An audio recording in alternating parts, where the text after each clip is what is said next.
Assalamualaikum warahmatullahi wabarakatuh. Perkenalkan, kami dari kelompok 2. Pada kali ini kami akan mempresentasikan tentang penyesuaian diri dan penyesuaian akademik. Sebelum masuk ke materi, kenalan dulu yuk sama membernya kelompok 2. Nah, di kelompok 2 itu ada teman-teman yang kece. Ada Syifa Kansasa Sabila, Amanda Ramasari, Sarah Aziza, M. Abiyu Khalis, Ifah Mutiah, dan Aisyah Umaira Saputra. Nah, gak sabar kan dengerin materinya? Check it out! Baik, yang pertama, saya akan menjelaskan pengertian dari penyesuaian diri dan penyesuaian akademik. Sebagaimana yang telah kita ketahui, penyesuaian diri adalah bagaimana seorang individu mampu untuk menghadapi berbagai hal yang terjadi di lingkungan. Menurut Sneijder, penyesuaian diri adalah suatu proses dinamis yang bertujuan untuk mengubah perilaku individu agar terjadi hubungan yang lebih sesuai antara diri individu dengan lingkungannya. Sneijder juga mendefinisikan bahwa penyesuaian diri dapat dibagi dari 3 sudut pandang, yaitu penyesuaian diri sebagai bentuk adaptasi atau adaptation, penyesuaian diri sebagai bentuk konformitas atau conformity, dan penyesuaian diri sebagai usaha penguasaan atau mastery. Tiga bagian tersebut dapat kita gambarkan dalam situasi di mana mahasiswa baru saja memasuki suatu lembaga atau UKM. Di awal, mahasiswa akan melakukan adaptasi dengan berperilaku sesuai dengan lingkungan dari UKM atau lembaga tersebut. Mahasiswa akan menyesuaikan diri melalui peraturan, tradisi, dan hal lainnya. Kedua, konformitas. Setelah beradaptasi, mahasiswa akan merasa sebagai bagian dari lembaga atau UKM tersebut. Dan yang terakhir, mastery. Mahasiswa sudah mendominasi, bahkan sebagai penggerak dari lembaga atau UKM tersebut. Baik, selanjutnya, menurut Becker, penyesuaian akademik adalah sejauh mana individu mampu mengatasi tuntutan pendidikan, termasuk motivasi untuk menyelesaikan tugas akademik, sukses dalam syarat akademik, berusaha, dan kepuasan dalam lingkungan akademik.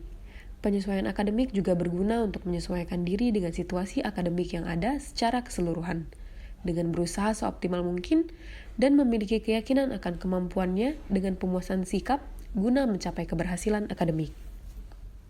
Dalam hal ini, saya dan teman-teman saat ini sedang merasakannya.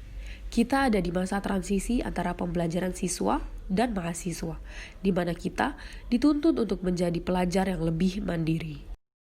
Baiklah, materi selanjutnya itu adalah faktor-faktor penyesuaian akademik dan faktor-faktor penyesuaian diri. Menurut Suparwoto, faktor yang dapat mempengaruhi penyesuaian diri dikelompokkan menjadi 2, di mana itu ada faktor internal dan faktor eksternal.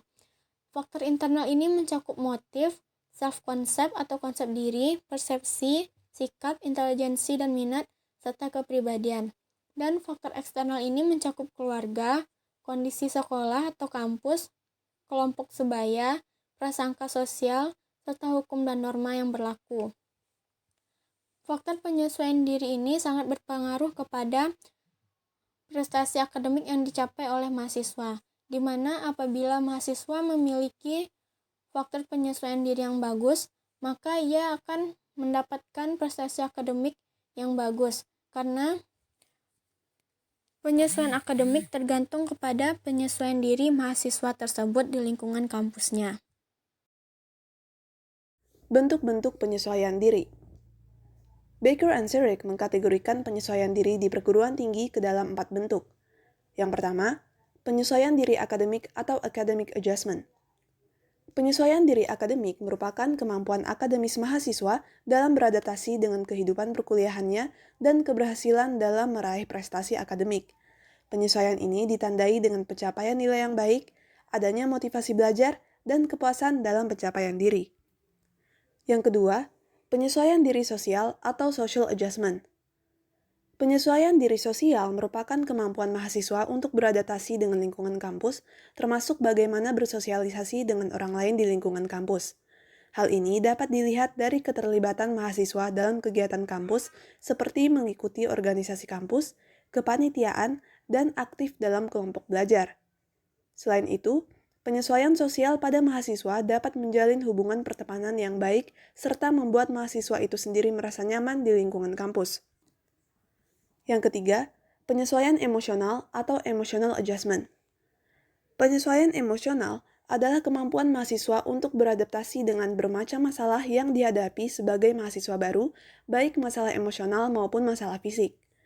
Tidak dapat dibungkiri sebagai mahasiswa baru akan ada tuntutan hidup yang baru seperti berpisah dengan keluarga, hidup mandiri di kos-kosan, perubahan gaya hidup, banyak menemui karakteristik teman yang lebih beragam, dan lain sebagainya.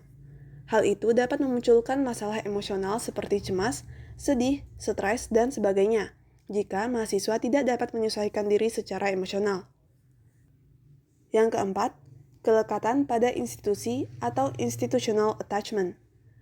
Kelekatan dengan institusi atau yang biasa disebut dengan komitmen merupakan kemampuan mahasiswa dalam beradaptasi dengan berbagai tuntutan perkuliahan dengan cara memelihara komitmen terhadap kegiatan perkuliahan yang akan mempengaruhi keputusan dalam melanjutkan perkuliahan. Bermacam tuntutan perkuliahan, terlebih lagi bagi mahasiswa baru, tak jarang membuat sebagian mahasiswa kesulitan menjalani perkuliahan.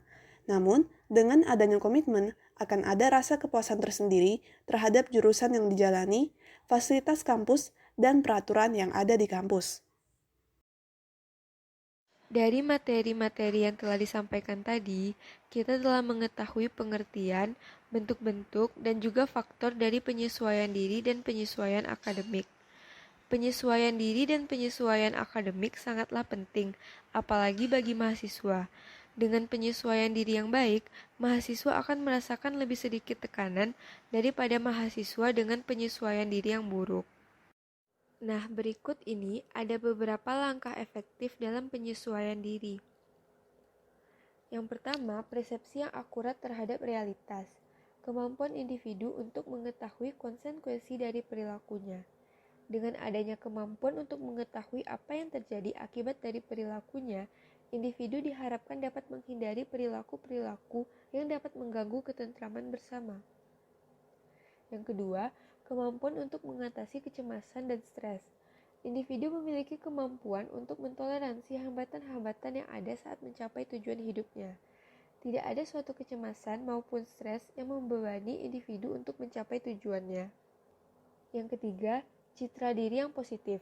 Individu menyadari kondisi kehidupannya saat ini, dan individu mampu mengenali kelemahan maupun kelebihan yang ada pada dirinya. Yang keempat, kemampuan untuk mengekspresikan perasaannya. Individu yang sehat akan mampu mengekspresikan emosinya, dan ia akan memiliki kendali atas emosinya sendiri. Dengan adanya kendali atas emosinya, maka ia tidak akan merugikan lingkungannya. Dan yang terakhir, hubungan antara pribadi yang baik. Individu akan memiliki hubungan yang aman dan nyaman dengan lingkungan sosialnya. Sekian presentasi dari kelompok kami. Semoga apa yang disampaikan dapat bermanfaat bagi teman-teman semua. Kami memohon maaf atas segala kekurangan dan kesalahan. Wabillahi taufik wal hidayah. Assalamualaikum warahmatullahi wabarakatuh.